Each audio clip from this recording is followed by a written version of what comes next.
I'm Maia Gilman. I'm an architect with the green building practice here in South Orange. I'm also a Reichi master, which means that I practice Reichi or subtle energy work for my clients on both their bodies and their spaces. I do it for people's homes as well as their businesses. I have one foot in the conventional green building world and another foot in the holistic health world, as you can see. This has given me a very unique opportunity to see green building through a much broader lens than I think architects normally do. So being here at the TED conference is a great opportunity to share that big idea. So what is your green was the topic to think about in relation to architecture for me. I came up with this after much thinking and writing and pacing about this topic for today. My green is not a list. It's not a list or a checklist of green building components. My green is not even a system. This is a little hard to see, sorry, but I created this mind map for my reference, but I thought I'd throw it in. My green is not a system of engineering components that are environmentally friendly. My green incorporates all of those things from the list, the checklist, the engineering systems, but I see it through a much broader holistic lens. I think the best way to share more about my perspective with you is through telling you some stories. So I'm going to tell you 4 anecdotes that come from my practice in architecture. And as you listen, try and find the common threads between the stories and see if you can see how thinking outside the box and thinking with a holistic perspective, in my case, applies to architecture, but also how it might apply in your own disciplines as well. So the first story I'm going to tell you is about this building, the Old Snell House. This is a building in South Orange, which you may or may not know. It's behind the police station. It's currently abandoned. It's owned by the town, and it is for sale. This is an interior shot. It's very dark. This is a building that dates back to the early to mid 1600s. It was already in the Newark Town records. In the first Newark Town records, it already was a standing structure. I think in the 1630s. If you look at the can I go back here? Yes. The bottom left portion, the stone portion, is the original 1600s section of the building, and it's been added onto eventually over time.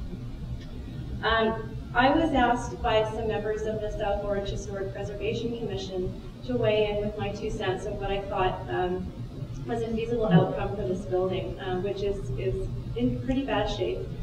As an architect, who focuses on green building, I could see the merits in saving a structure that has already had material resource extraction and transportation of parts to the site hundreds of years ago using very good quality materials.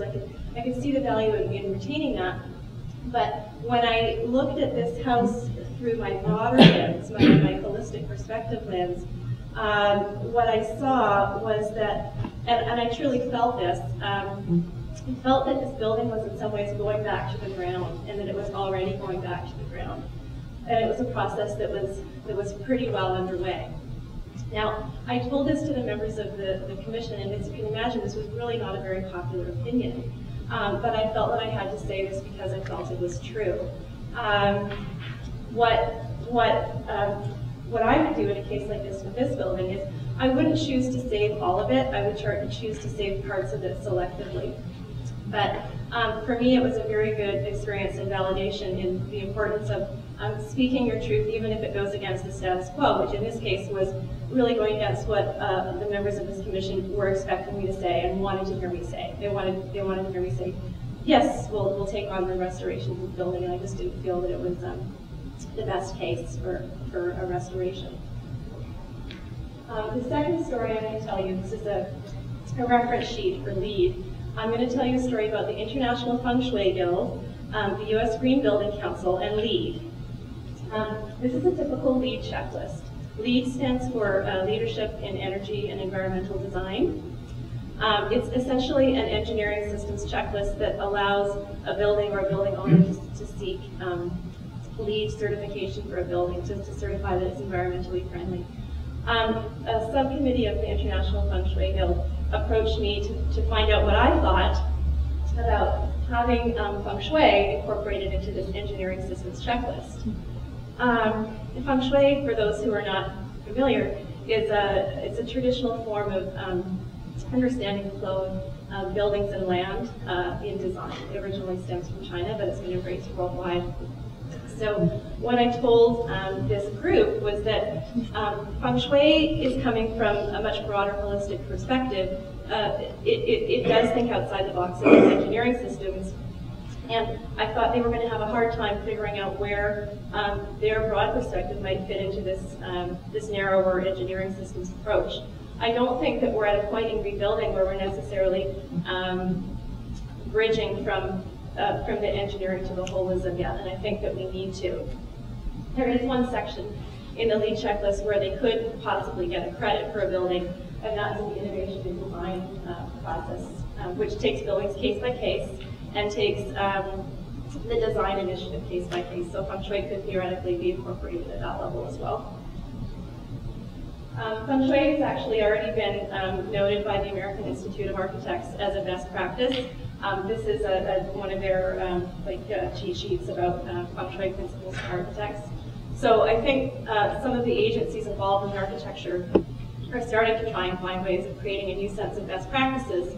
But there are many different players, many different schools of thought, and it's not yet all hanging together particularly well.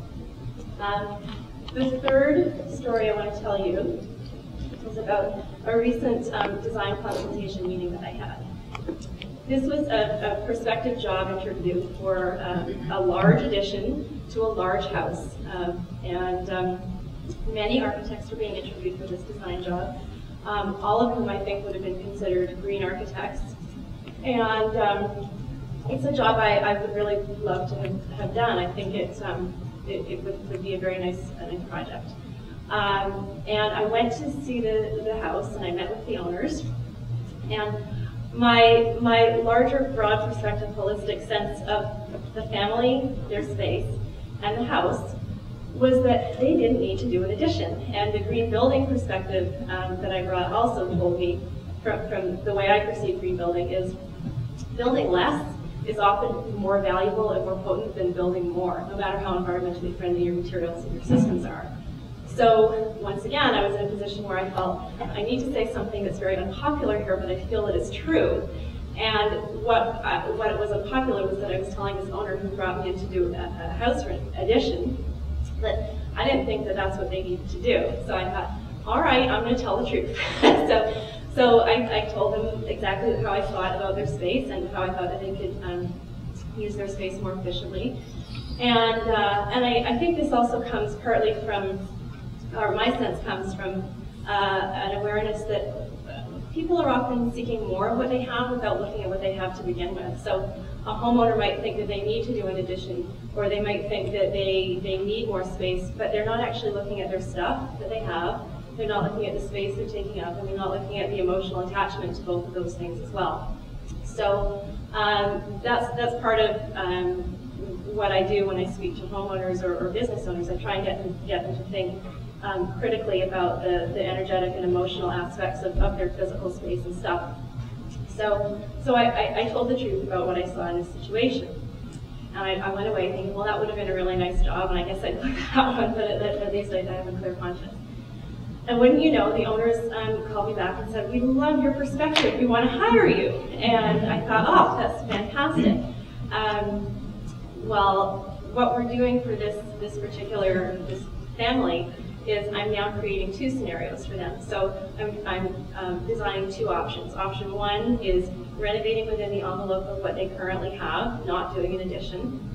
And the option two is showing them what an addition would be and what it would cost and the environmental impact of doing the addition, should they so choose to do that. So this way, the homeowner can make an informed decision comparing the two options, and they're in a much clearer, more empowered perspective for making those sorts of decisions, because they're making them with real information rather than making them from an emotional kind of trigger point of, oh, we have to build more. So I was very pleased about that outcome. So for you mathematicians and biologists, you may recognize this form. This is the golden section, or the shape of a chambered nautilus shell. This ties into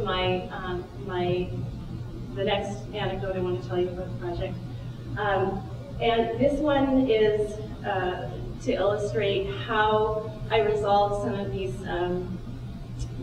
contradictions between conventional green building with the larger holistic perspective at a design level in my practice. I'm working with a wonderful client right now, South Mountain Yoga. They're in South Orange, and they're moving to a new and larger space, which will support their business and their practice. And we're really making it not just a green renovation project, but also I think you could call it a holistic green renovation project. And we're looking at everything from the physical materials, the systems that are involved, but also the larger holistic perspective of how the energy in the space feels, which as a person who practices Reichi, I'm very sensitive to. What that means for me is that I actually feel with my hands whether a space is feeling congested or whether it's flowing. So that's a unique skill that I have that I bring to my work, and South Mountain Yoga is a great place to bring those skills all together into play. So the example I want to give you from that project is it's very physical, real, and it's about duct work. We were removing an old drop ceiling, and above it was a very messy tangle of ducts.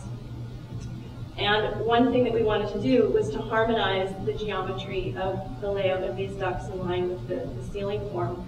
And the intention was to make a volumetric geometry that's comfortable to the human body for the people practicing yoga below. And we had a wonderful meeting with myself sharing my ideas of qi, or energy flow that come from feng shui, with the business owner, Emma Magenta, talking about her ideas of prana, or energy flow, as seen through yoga, with an air conditioning contractor who was talking about his ideas of energy flow in terms of air currents and air movement. And it was a beautiful coming together of all of these different disciplines, and we ended up creating a very harmonious, geometrically comfortable to the human body space below. Something else that we're doing in that project is we're bringing in these sorts of proportions which come from nature and which are very naturally comfortable to the human body. We're bringing them into custom woodwork in the form of storage. So literally cubby holes where people will put their possessions when they're in yoga class. You enter the classroom or into the office space, and you put your wallet or your cell phone or whatever into a cubby hole that is perfectly proportioned according to the guidelines of sacred geometry. And I think that's a very nice way to bring something like sacred geometry or these natural proportions affordably into a space without having to knock down a lot of walls or do a large renovation, because you can design with good flow, but you don't have to make it a very massive undertaking. So you can use an environmentally friendly local wood, or you can use an environmentally friendly plywood, but you're really designing with intention. And it's different from going to IKEA and buying a set of cubby holes that are cookie cutter like everyone else's. So those are the 4 examples that I wanted to share with you that illustrate some of the tie-ins between the very technical engineering related side of the green building world with some of the broader holistic subtle energy work that I'm involved with. So thank you very much. And,